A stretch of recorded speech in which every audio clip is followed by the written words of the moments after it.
Imaginemos que organizaron una fiesta. Fiesta que transcurrirá en tu casa. Fiesta de la que nadie te avisó o siquiera te pidió permiso para hacerla. Y cuando ese día llega, que no solo te toma por sorpresa, tu hogar se llena de extraños. Extraños que no solo están celebrando, sino que ahora y a punta de pistola te convirtieron en la servidumbre que tiene que satisfacer sus caprichos. Comen tu comida, toman tus cervezas, y para cuando amanece y casi todos se fueron, tomás conciencia de que no solo fuiste obligado a ser el anfitrión y sirviente de una celebración que no te incumbe, sino que lo que antes era tu living, ahora es una sala vacía. Se llevaron todo. Rayaron tus paredes y hasta incluso hay gente que ocupó tu habitación y vas a tener que vivir con ellos en contra de tu voluntad. Mientras que aquellos que estuvieron anoche destruyendo tu casa pasean con sus autos frente a tu puerta, con sus sonrisas complacientes mientras murmuran por lo bajo. ¿Cómo puede ser que alguien deje que hagan eso con su propiedad? Es triste, pero esa fiesta pasó. El lugar fue África, sus tribus los anfitriones, los muebles sus recursos y tanto los ocupas como los observadores son el resto del mundo.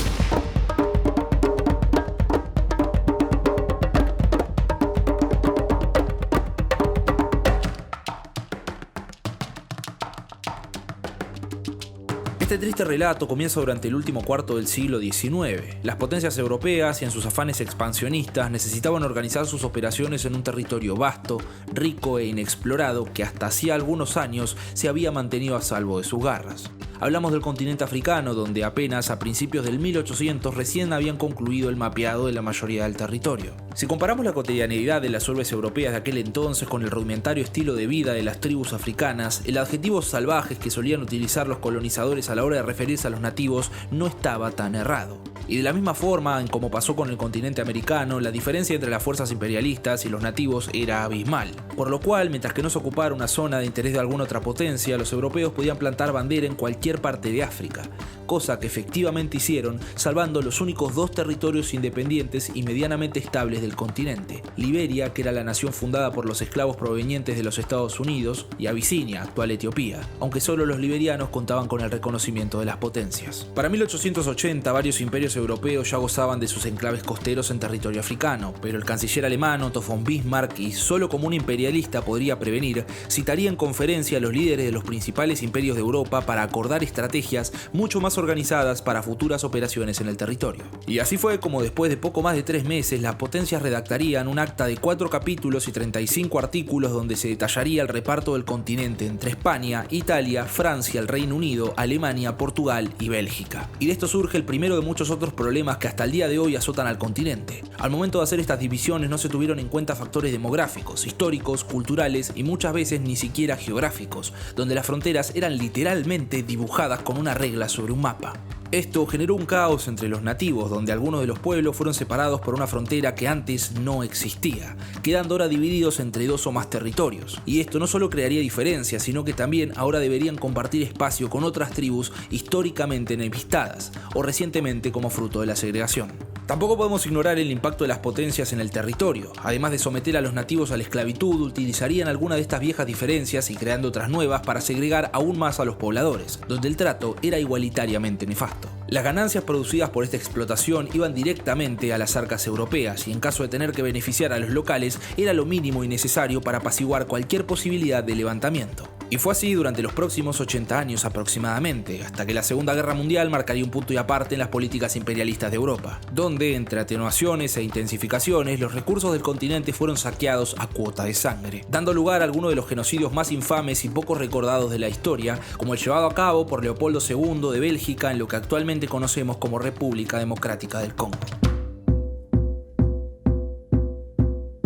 En un siglo pueden pasar muchas cosas y luego de la caída del Tercer Reich en 1945 el discurso imperialista comenzó a ser cuestionado alrededor del mundo. Los horrores llevados a cabo en el territorio africano por las fuerzas europeas no eran algo de que ningún mandatario se quería hacer cargo, por lo que y a partir de 1950 distintos movimientos democráticos comenzarían a ganar fuerza, en parte motivados por las potencias para garantizar un proceso de transición pacífico y que a su vez los deje bien parados ante los ojos de quienes serían los nuevos gobiernos independientes del África. Para 1970 prácticamente todo el territorio era independiente, pero esos estados jóvenes arrastrarían un problema gravísimo. Si el trazado de las fronteras durante el reparto había sido poco orgánico, esta transición acelerada fue sencillamente igual. El problema más notorio de esto ocurriría en Ruanda durante las revoluciones que tuvieron lugar en el territorio durante el periodo de 1959 y 1962. Históricamente, incluso antes de la ocupación europea, existían dos etnias conflictivas entre sí. Hablamos de los Hutus y los Tutsis.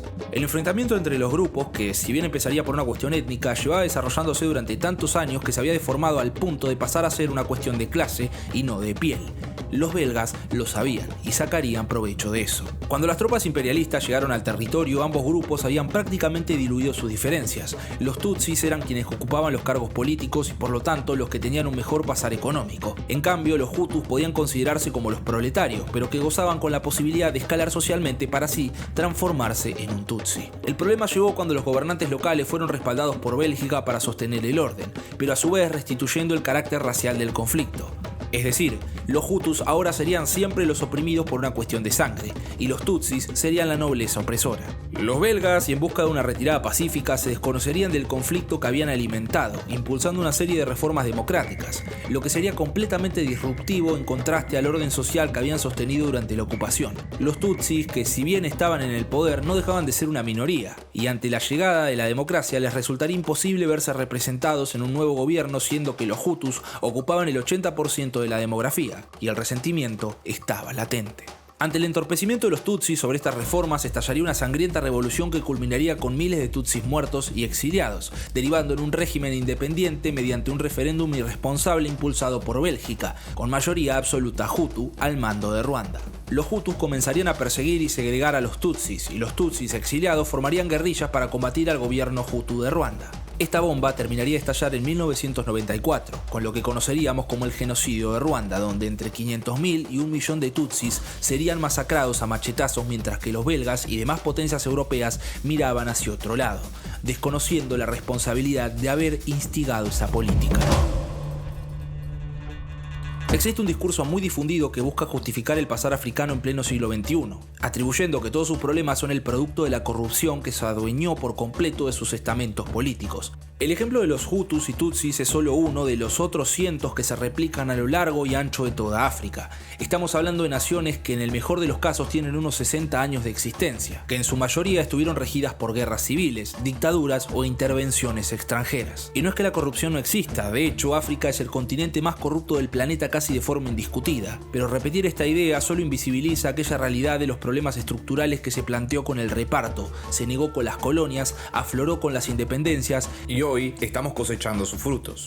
El pueblo africano pasó de un estadio prácticamente tribal a tener que lidiar con los problemas coyunturales de una nación moderna, lo cual podría traerles progreso, pero ignoramos el hecho de que durante el proceso se los privó de educación, salud y recursos. En la mayoría de las colonias, los locales pasaron forzadamente de una condición de apartheid a encarar una democracia representativa careciendo en absoluto de instituciones firmes, que muchas veces fueron heredadas del proceso colonial, cuyo fin era el de una institución extractiva, pero incapaces de sostener una república sobre sus hombros, lo que derivó a que en pleno 2020 África sea gobernada por 22 dictaduras, otros 22 regímenes híbridos entre democracias y autocracias y la triste cifra de apenas 10 democracias plenas.